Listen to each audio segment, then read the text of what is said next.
So Doug, I understand the Federal Emergency Management Agency, FEMA, came to Allure and a number of other contractors in the days after Hurricane Sandy, and they asked you guys to do assessments.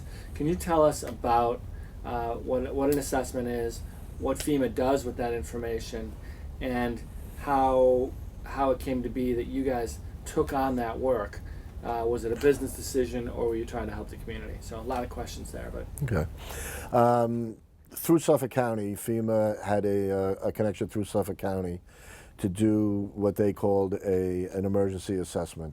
And basically the assessment was really more of a status of what mechanical facilities they had in the house. So as they called into a 311 hotline in Suffolk County, there were a few contractors that were able to go out and actually assess each individual house as far as did they have heat, did they have electric, did they have water, was there structural damage, was there windows that were broken out, you know, various things. So we actually had a checklist that we went down, met with the people, walked through the house. Then depending on their status, FEMA supplied the checklist? FEMA supplied the checklist. Got it. That would go back to Suffolk County, and through FEMA, through Suffolk County, they would go in and offer temporary assistance to the homeowners that needed it. So if they didn't have heat in the house, remember the storm hit October 29th, so we were basically heading right into the winter. So if they didn't have heat in the house, FEMA came in and supplied electric baseboard. They'd put in a temporary hot water heater. Whatever they needed to help these people get by and keep them in their house. That was the other thing.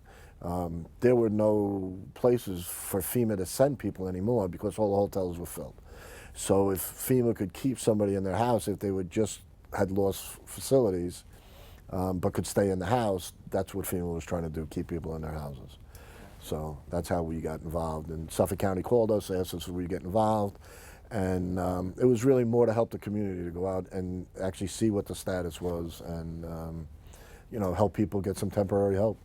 And did you learn anything in the process of working with FEMA about dealing with storms better, or just what was your sense of?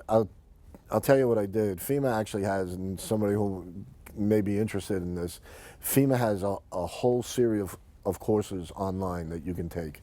And as I started to do this, I wanted to find out a little more about FEMA and who they were and what kind of reactions they have and everything else.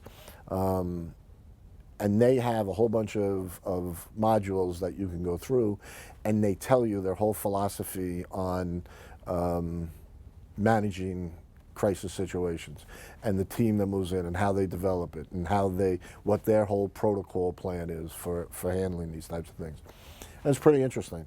And it's almost like a paramilitary type of an operation when they come in, because they need to control the area.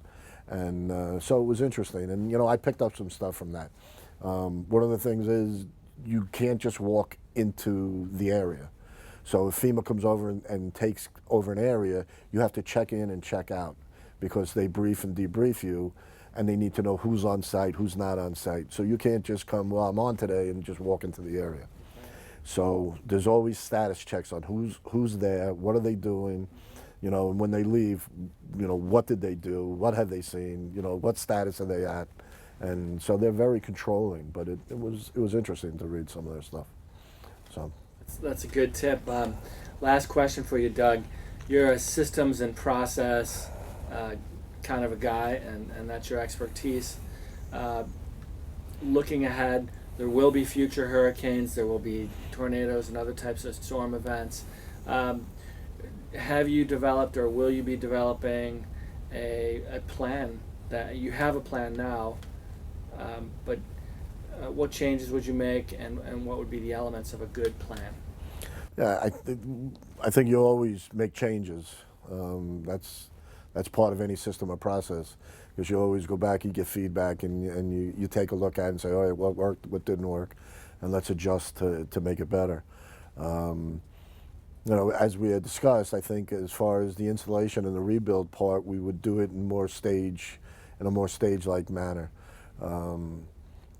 the projects seem to take an extremely long period of time over stages because of finances and insurance and back and forth.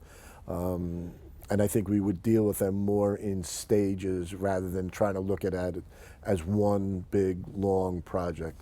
And I think for a lot of reasons that would be beneficial, A, to the customer, I mean, who really you want to benefit, and you know, to the installation teams as well.